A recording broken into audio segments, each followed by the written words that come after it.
একটু একটু একটু আমরা মন্ত্রী মহোদয়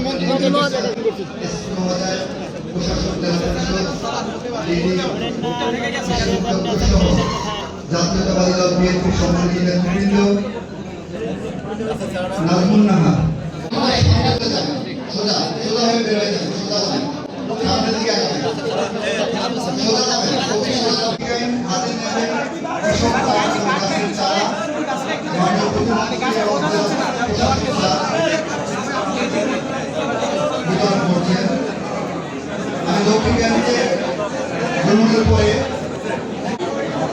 রুহুল আমিন প্রস্তুত থাকবেন মোহাম্মদ রাফি মাহাদি।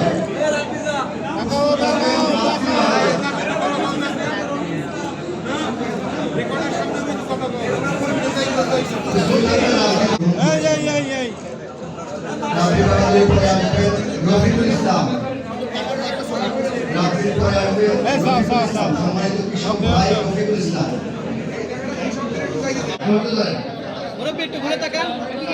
গাছটা একটু নামাই ধরেন, গাছটা ধরেন।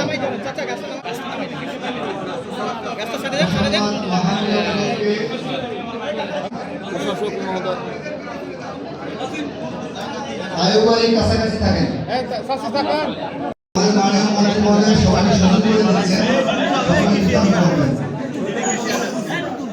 পিছনে আগাই মিলন বলেছি ভাই কাছাকাছি আছে। বিশেষ অতিথি হিসাবে আমাদের মাঝে আসন অলঙ্কৃত করেছেন পিরোজপুর জেলার সম্মানিত পুলিশ অতিথি হিসেবে উপস্থিত রয়েছেন সুযোগ্য প্রশাসক আমাদের আলমগীর হোসেন এবং কৃষি সম্প্রসারণ অধিদপ্তরের সম্মানিত ডিডি আমাদের যে কোনো সমস্যা সমাধানের জন্য স্থানীয় প্রশাসন আমাদের ইউনো অফিস তো আছেই। যে কোনো ব্যাপারে আপনারা আগের চেয়ে অনেক বেশি সুবিধা পাওয়ার যোগ্য হকদার। তাই আসুন আমরা আগামী দিনগুলিতে সবাই পরিশ্রম করি। আপনারা কৃষক ভাইরা যে বিগত দিনে পরিশ্রম করে আপনাদের কষ্টার্জিত ফসল উৎপন্ন করেছেন, এখন আপনারা বাড়তি সুবিধা পাচ্ছেন।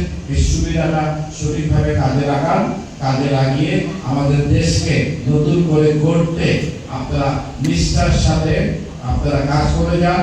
আমাদের দল, আমাদের সরকার আপনাদের পাশে আছে এবং আগামী দিনে আমাদের বাকি পরিকল্পনাগুলি ইনশাআল্লাহ ধাপে ধাপে বাস্তবায়িত হবে, যার পরিপ্রেক্ষিতে আমরা আমাদের শহীদ রাষ্ট্রপতি জিয়াউর রহমান সাহেব এবং আমাদের দেশ মাতা বেগম খালেদা জিয়ার স্বপ্নের বাংলাদেশ, আমাদের দেশ নায়কের স্বপ্নের বাংলাদেশ, সর্বোপরি আমাদের সবার স্বপ্নের বাংলাদেশ ইনশাআল্লাহ আমরা আগামী দিনে গড়ে তুলতে পারবো। এই আশা ব্যক্ত করে আজকের মতো বিদায় নিচ্ছি।